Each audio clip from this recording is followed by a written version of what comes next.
Hi, I'm going to be giving you an overview of the torso and why we want to use the muscles in our torso and the central part of our body.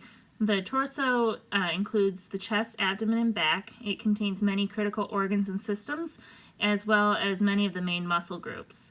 If you've ever worked out and been told, oh, you need to strengthen your core, it's because this group of muscles is critical for balance and just your general well-being and being able to move anything.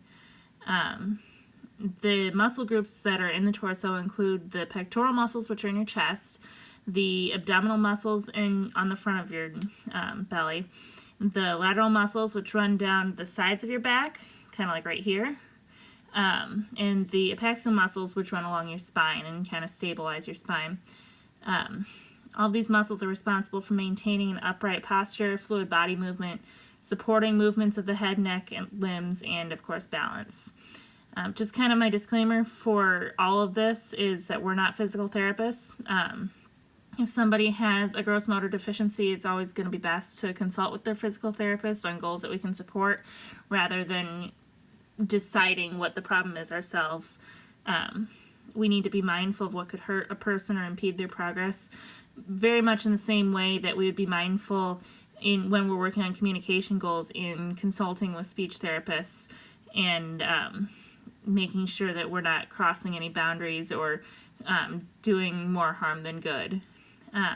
That being said, we certainly can play a supporting role in attaining gross motor skills, and a lot of times the insight that we have for gross motor skills can be a little bit more creative than what the physical therapist might be offering, and we can offer a wider range of motivation.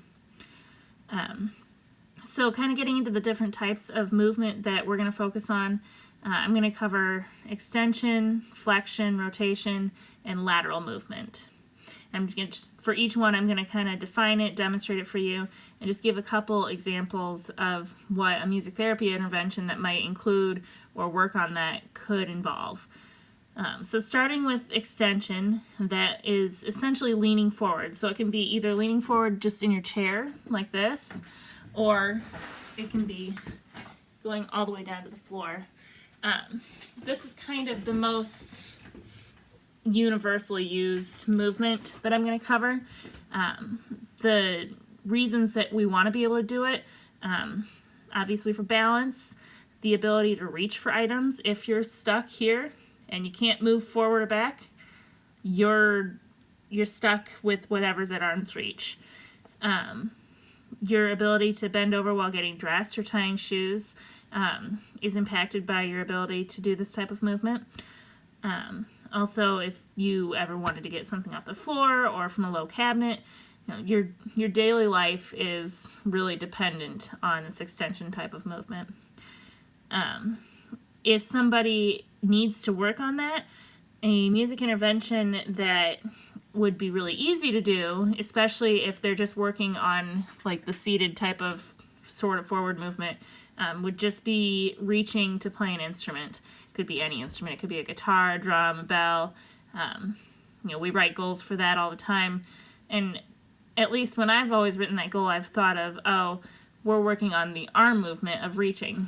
But if I were to scoot back 3 feet and say, okay, now reach, all of a sudden their arm doesn't get that far and they have to reach forward to do that. That now is including the torso and is working on that extension type movement. Another thing that could be really fun is take a twister board, and I've actually done this for a following directions goal, and it works really well on bending over and bending down to the floor. I took cards that were different colors to match the different colored dots, and I velcroed them to the dots so that they were all on the floor. And when a person spun the color or whatever, then instead of typical twister where you would put a hand or a foot down and you'd get all twisted up into a pretzel, you just do one at a time so you're not falling over or creating a risk or anything. But the person has to bend down, grab the card off the floor that's velcroed down, there's a little bit of resistance, and then come back up, read it, do whatever the card says. That would be really easy to adapt to any type of other music goal that you wanted to address, or any type of special interests. Pretty flexible game. I've actually made several sets of cards that go to my Twister board, so lots of different people can use them. Moving on to flexion, that's kind of the opposite of extension. It's leaning backwards. You want to be able to do this also for balance and just for general range of motion. You want to be able to be stable and upright. You want to be able to, if something is behind you, kind of get back there a little bit. A good thing to do with this would just be general dance moves. We all dance in our sessions, so it would be really easy to model this and have somebody follow you. The other thing you could do is bookending, which is an NMT technique where basically you take two instruments and you hold them so that, you can't really see my paddle drum, so you hold them so one is down in one plane and another is up here. So this could be used for arm range of motion as well, but if you wanted to do flexion, you just hold the top one back a little bit so they had to lean back to get it. And I don't really know how to demonstrate this with just one person, but you would just have them hit between the two drums on a steady beat. And hopefully you've got two things that make two different pitches, and that way you're kind of getting a boom, boom, boom, boom, boom, boom. The steadier you can get it, the better you're going to get that entrainment and that movement backwards.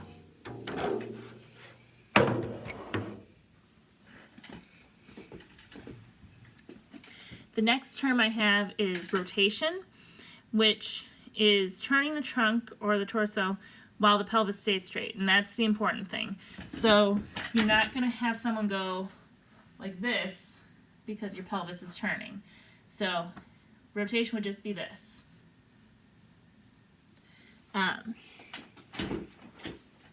You can also see it if you go on YouTube. There are a lot of exercises that come up for rotation where a person is laying on the floor and their knees are going over to one side or the other. And that's a good way to also work on that. I don't see us doing a ton of that in music therapy, but you do want this muscle group to be active because you want to be able to react to things around you. If you think about wearing a back brace where you can't have that motion, what happens when something over there happens? You can't quickly get over there. So for social aspects, you want to be able to react.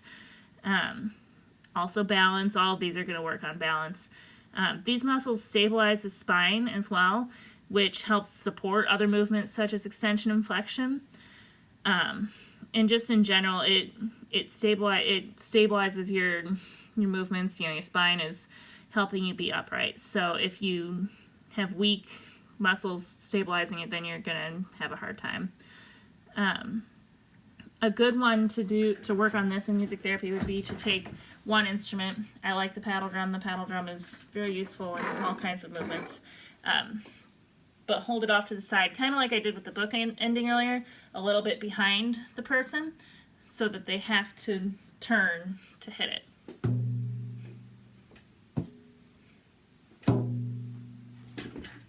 And then you just want to kind of monitor and make sure that they're keeping their pelvis straight. Maybe give some verbal prompts. If that's not really an option for them, that's when you probably want to consult with a physical therapist and see how they really want to approach that goal. The last movement that I have is lateral movements, which is essentially leaning to the side. Would be something kind of like this, which is not something that we typically do a lot of in our ADLs. And it's something that I think oftentimes doesn't get worked on because it's not something that we see as critical to what we want to be able to do. But those muscles also support balance. They support your back and your pelvis stability, which reduces injuries and pain. If you have weak lateral muscles, you are more prone to back and spinal injuries, you're more prone to hip injuries, you can actually be more prone to knee injuries as well. And a lot of physical trainers will say, oh, well, you got to do this to get rid of your love handles, which is not really something that music therapy cares to work on, but it's a side benefit. One thing that we can do for this is obviously dancing. I know some of us are trained in yoga, and I know that there are a lot of yoga poses that could help with this. I personally don't know much about yoga, but if you are interested in that, I know that we have several people in the department that could probably help with that. Another thing that would help with lateral movement is actually something from the pound classes that we were taking a little while ago. And I'm actually going to move the camera down to the floor for this, so bear with me while I get it reset.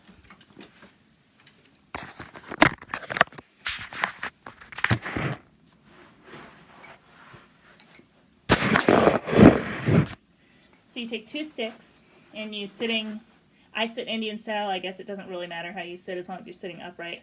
And I call this stick rainbows.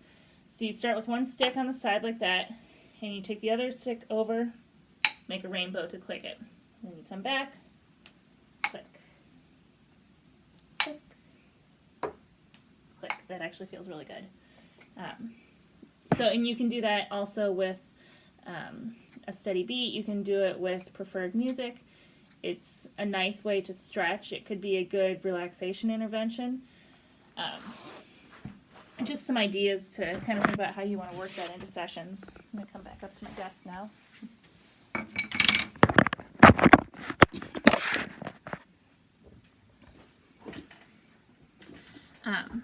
So, like I said, those are kind of the overview and a couple quick ideas of how you can work on trunk movements and why you would want to work on trunk movements. I kind of use trunk and torso interchangeably. I guess what I'm really talking about is torso. But these muscles stabilize basically all the other movements that you do and all the other movements that we've been talking about in this presentation. So if you have any questions, just let me know.